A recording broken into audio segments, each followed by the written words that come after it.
Since 1976, Swiss watchmaker Rolex has honored 140 special men and women from all ages, nationalities and backgrounds who have endeavored to make the world a better place. Over the last 40 years, these tenacious individuals have been chosen from over 30,000 applicants by 137 expert judges. Nothing of consequence really happens but for the power that individuals have. The intellect to solve all of the problems that face us exists on the Earth right now. We just need some way of enabling it.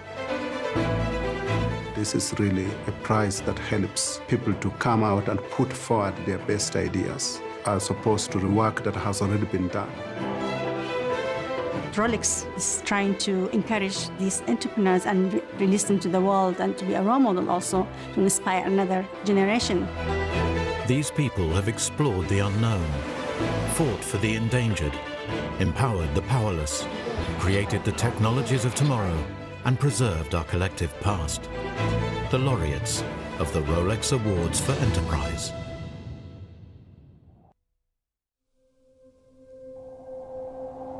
Projects in the Rolex Awards have traditionally been divided into the fields of applied technology, cultural heritage, the environment, science and health, and exploration, where laureates have traveled to the harshest and most remote areas of the globe. In 2005, Lonnie Dupre attempted a summer crossing of the Arctic to raise awareness for global climate change. This attempt, along with future expeditions, helped to spread his message to nearly 70 million people worldwide. Dupre later became the first person to solo climb Mount Denali, North America's tallest mountain, during winter. Elizabeth Nichols was given an award for her discovery of a 220-million-year-old fossil in a remote area of British Columbia, Canada. The skull of the ichthyosaur fossil alone weighed 1.5 tons, and after 2 years of grueling excavation, she had unearthed the biggest prehistoric marine reptile found to date. In the wilderness of Chilean Patagonia, Vreni Huysman has been discovering and documenting a unique underwater ecosystem. Her work is shedding new light on a rich biodiversity hidden in a system of deep fjords. Vreni's expeditions have drawn international attention to the spectacular, yet threatened, cold water corals of the region. And Francesco Sauro grew up exploring the caves of northern Italy. The promise of what he might find in these often dangerous places was too much for him to ignore. Landing in this kind of places is all the time amazing, and it's like to jump really in another world where all what you know can be confirmed or not. Caving exploration is really our last frontier, the last dark continent. Studying caves, we can have a lot of information about the history of life. After using the Dolomites mountain range as his training ground, Francesco was ready for an even bigger challenge, exploring the remote tabletop Tepuy mountains of Venezuela and Brazil. They are actually really an incredible place, both for the landscape and for the caves that you can find there. It's difficult to know what to pack when you're traveling into the unknown. But Francesco knew that preparation for the treacherous conditions of the Tepuy was essential. From our tallest mountains to our deepest oceans, Rolex laureates in the environment category have protected endangered species and ecosystems. In 2002, Jose Marcio Ayres was given his award for preserving the Amazon rainforest and improving the living conditions of its native people. Over 57,000 square kilometers of tropical rainforest are now protected because of his work, the most extensive area of its kind in the world. Kirsten Forsberg, a winner in 2016, has devised a new conservation model for her native Peru. Giant manta rays are often caught accidentally and sometimes intentionally in fishermen's nets, and their numbers have been falling to dangerous levels. Kirsten develops employment for former manta ray hunters in ecotourism and educates coastal communities about these gentle giants of the deep. And Sonam Wangchuk came up with a solution to the unreliable water supplies of a Himalayan community suffering the effects of global warming. His ice stupas, engineered mountains of ice that slowly melt through the spring months, provide precious water during the growing season. Not only that, Sonam's ingenious idea is powered by gravity alone. In France, Claudia Fay set out on a mission to create the world's only natural herd of Przewalski horses, the last subspecies of truly wild horse left on Earth. When we started our project, 99% of Przewalski horses lived in captivity, really in zoo enclosures. There was no natural social structure because they need a minimum of space. 12 years later, the herd had grown from 11 to 55. If you look at all the cave paintings in Spain and in France, Przewalski horses have existed in Europe at least 30,000 years ago. And they gradually sort of retreated to the east, and the last country where they still existed was Mongolia. To Claudia, it made sense to reintroduce these Przewalski horses to the country in which they once thrived. In Mongolia, the horse is a sacred symbol. It's an animal that takes messages to gods. At the same time, it's their everyday companion in their everyday work to look after the herds. The only thing standing in her and the horse's way was a nervous, cramped 45-hour journey by plane.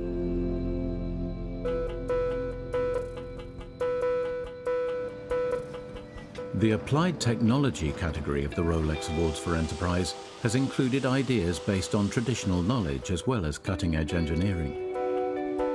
Most of the world's 285 million visually impaired people live in low-income countries. English eye surgeon Andrew Bastaras knew he could do something to help. His compact and easy-to-use device now helps to detect and diagnose preventable conditions that cause blindness. Andrew has revolutionized people's lives by giving them their sight back and built a network of local people who are now able to continue his work at a scale he could never achieve alone. Mohammed Bar Abba's desert refrigerator, an electricity-free method to preserve food using simple earthenware, has improved the lifestyle of people across West Africa. His pot-in-pot system has boosted incomes for farmers and given variety to the diet of millions. In 2008, an adaptation of the pot-in-pot was also used in Guinea to store anti-malaria drugs. IT specialist Arthur Zhang's CardioPad, a medical computer tablet, has helped to diagnose people with heart disease in rural Cameroon. His goal is to have 100 hospitals using the CardioPad for 40,000 heart examinations each year. And biomedical engineer Connor Walsh received an award for his work developing a soft, wearable exoskeleton designed to help people with movement disorders. There's almost 1 million people every year who suffer a stroke in the United States alone. Multiple sclerosis, cerebral palsy, the list goes on. We were working on this really great technology that we call the exosuit. We saw a possibility where this technology could have a pretty significant impact. To Connor, it quickly became apparent that the exosuit needed a multidisciplinary approach. We have to bring together a team of people from many different disciplines, mechanical design, electrical engineering. We're a robotics research group, but we have 7 different sewing machines. The blueprint for success had been laid down, but the hours and hours of trial and error needed to fine-tune the technology in the lab had only just begun.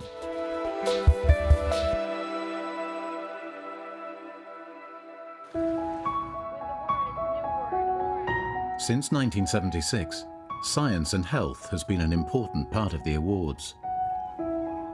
Laurent Pordier helped to promote traditional Tibetan medicine in the Himalayas, protecting healthcare in remote villages for at least 250,000 people. His project played a key role in influencing national policy by legally recognizing Tibetan medicine. Brooktawit Tikabu won her award for bringing life-saving education to millions of children at risk of preventable disease in Ethiopia. Her show, called Sahai Loves Learning, is watched by around 5 million children, and she hopes to expand the project to neighboring countries such as Kenya, Tanzania, and Uganda. Piyush Tiwari tackled the soaring number of road fatalities in India by training police officers and volunteers to provide medical care within the first minutes after an accident. Piyush even managed to change legislation through India's Supreme Court to ensure bystanders could not be penalized for helping an accident victim. In the 4 years since his award, deaths from road accidents in Delhi dropped by 30%. And in 2012, Australian biomedical engineer Mark Kendall presented an ingenious idea to solve a global problem. There's 17 million deaths per year due to infectious disease, so the vaccines just aren't working. There's a lot of great things going on, but there's been a lack of attention on the delivery side of it. One day he found himself bored at a conference when he had a brilliant idea. I started doodling and started thinking about how I get vaccine directly to a cell if I could just push it in with one projection. I thought, well, that looks great. Started building up the idea of having thousands of projections tightly spaced. Mark had invented the nano patch, a syringe and needle-free device that delivers vaccine to an immune sweet spot just under the skin. The device promised to be a huge breakthrough because it didn't need to be kept cool in transit, a process known as the cold chain. It's estimated that up to half the vaccines used in the developing world aren't working properly because at some point during transportation or storage, the cold chain has fallen over.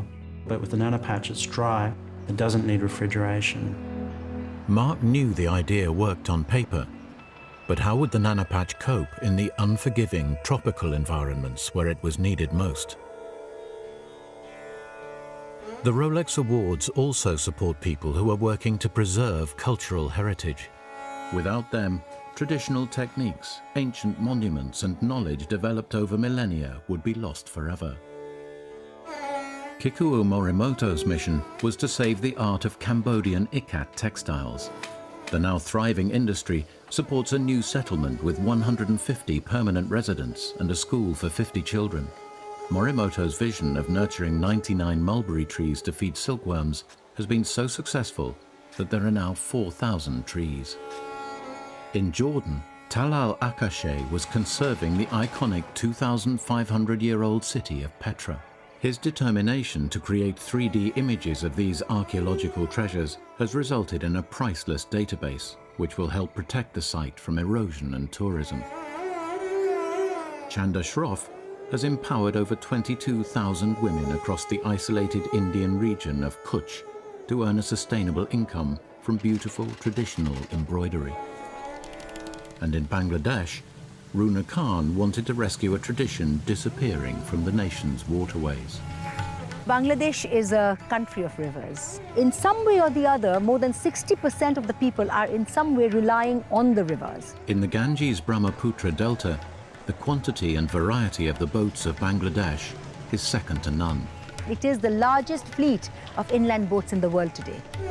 Traditional wooden boats had been on the decline since a bad flood in 1988 resulted in a large number of Chinese diesel engines entering the country, primarily to help with irrigation. Bangladeshis, being innovative as they are, they put them on these boats and they realize that a boat does not need to be beautiful. You put an engine on it and it goes. So overnight, the wooden boats disappeared and the new technology came in. With these beautiful and ancient boats disappearing, the old skills of boat building were also at risk. You try to find these carpenters anywhere else, they have forgotten already because they have gone off into different trades, doing different work. It's a craft, an art dying right in front of your eyes. Runa aimed to develop a living museum, but with numbers of the wooden boats declining rapidly, could she turn the tide in time?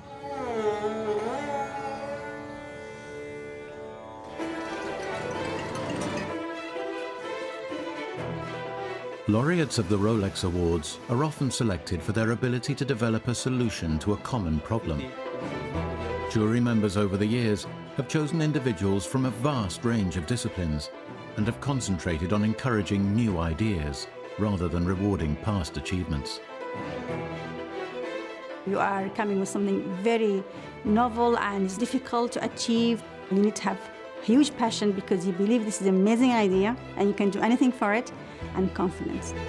Everything starts with someone with an idea. Over time, civilization has prospered because brilliant individuals get an idea that won't let go of them, and they won't let go of it, and they take it and run with it. Applicants must demonstrate ingenuity and originality, but perhaps most important of all during the selection process has been whether supporting an individual can help to transform an idea into a profound and lasting impact on our world.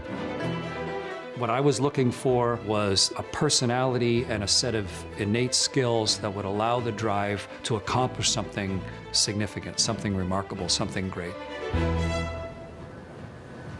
In South America, Rolex laureate Francesco Sauro had started exploring a vast network of caves deep in the Tepuy Mountains. The Tepuy are one of the most challenging places to explore in the world. Caves like this can exist only in very old areas of our planet and very rainy areas like the Amazonian basin. So this is the peculiar and unique condition of the Tepuys. The fact that this is a silica environment, this is very much more similar to the most ancient environments on Earth, like 3-4 billion of years ago. Finding new life forms in conditions like this could lead to the discovery of new antibacterial drug treatments, or even provide an insight into early evolution. This project has a great potential because in those caves you can find really peculiar formations made by microorganisms like bacteria, actually growing and living in a dark environment without sunlight, and for millions of years. They are actually the oldest form of life on our Earth. I've just done 5 expeditions, but thanks to Rolex we will go farther to other massives, and we hope to find even more interesting caves, giving new clues about the evolution of life on Earth. In 2015, Francesco and his team mapped the caves of some of the most dangerous peaks on the continent. Their work will allow further expeditions to unlock the secrets of the infamous Tepuy mountain range.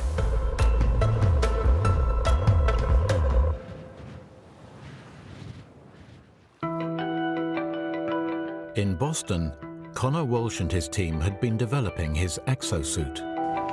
Robotics is complicated enough on its own, but really when you add the human side into it and you want to have a robot work with a human, that just takes it to a whole other level. We weren't even sure if it was possible at the start, but academia is all about solving challenging problems. Starting the exosuit in 3, 2, 1, go.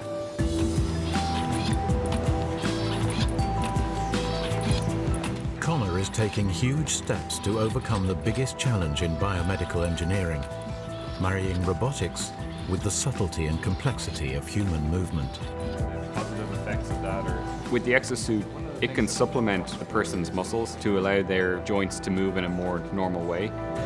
Our longer term goal is that by wearing these types of devices, it could actually help train a person to regain their movement and eventually be able to walk more normally on their own.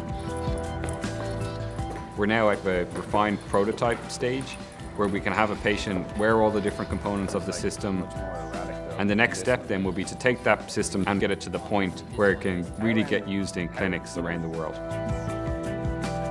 15 million people a year suffer from strokes worldwide. The exosuit will soon become a vital tool to accelerate and complement the rehabilitation process for many of them.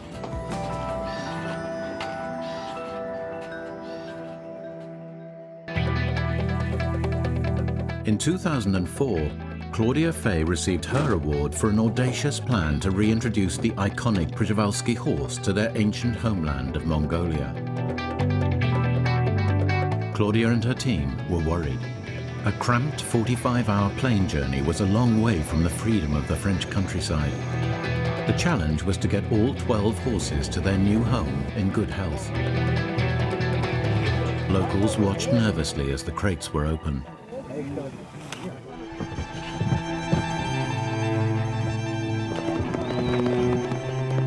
Many people came especially to see this release. It wasn't so much congratulations, it was thank yous, and that obviously touched me, yes. Claudia completed a second successful trip the following year. Since then, this small group of 22 horses more than doubled, ensuring the species status was officially upgraded from extinct in the wild to endangered.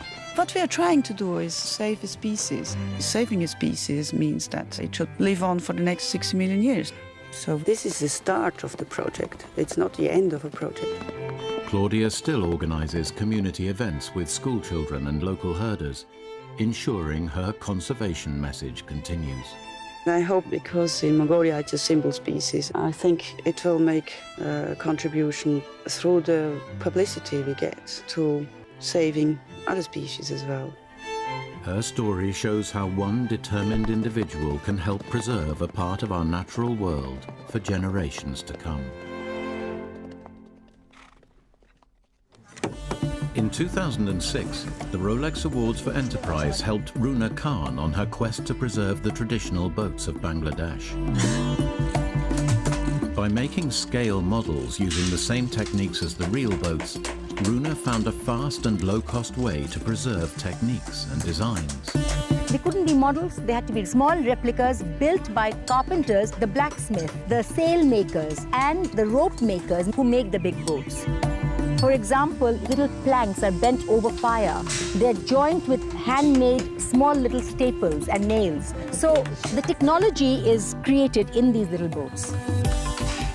Runa's next step was to create a living museum where full-size boats were created using these same traditional methods. People should be able to take them out on rides. They should be able to feel that this is a heritage which is worth keeping. You will see already the carpenters are getting trained, boats are being built, old boats are getting repaired, documentation is being done.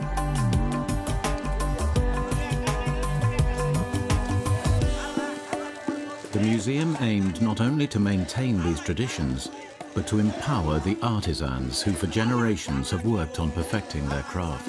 These people who needed dignity and identity are today taking hands with ambassadors and ministers, and they're so proud.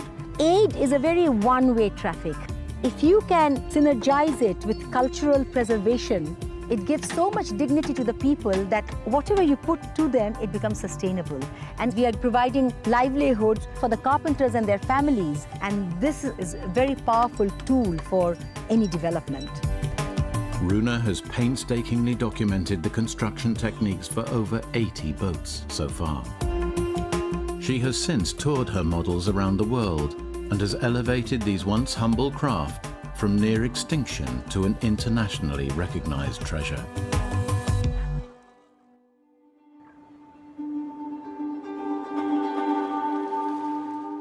In 2012, Mark Kendall took his nanopatch, a needle-free vaccine delivery device, to Papua New Guinea for the next stage of its development.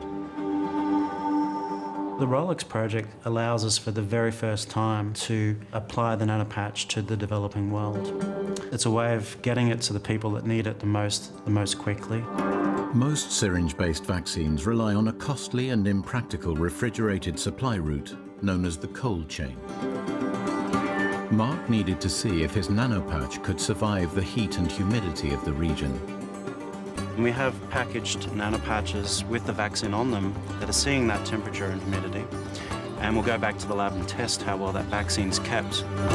These devices are about a week old now, and they're reusable applicators. We're getting this device in the hands of the clinicians and the nurses and getting feedback from them. And they're configured for very low cost and a high rollout for developing world use, and that's perfect for Papua New Guinea. If his research mission was successful, Mark knew that all of the other benefits of the nanopatch could soon help people across the developing world. I'm an engineer, so I don't see these settings very often, even in the developed world. I'm finding it confronting, but also really inspirational. I'm inspired by how beautiful these people are, but I'm also, it's a kick up the backside to really get this nanopatch out. Over the next 2 years, Mark used the information he gained in Papua New Guinea to work towards the first human vaccination studies for the nanopatch. Today, Mark is collaborating with the World Health Organization, and it is widely believed that this little silicon square has the potential to save millions of lives.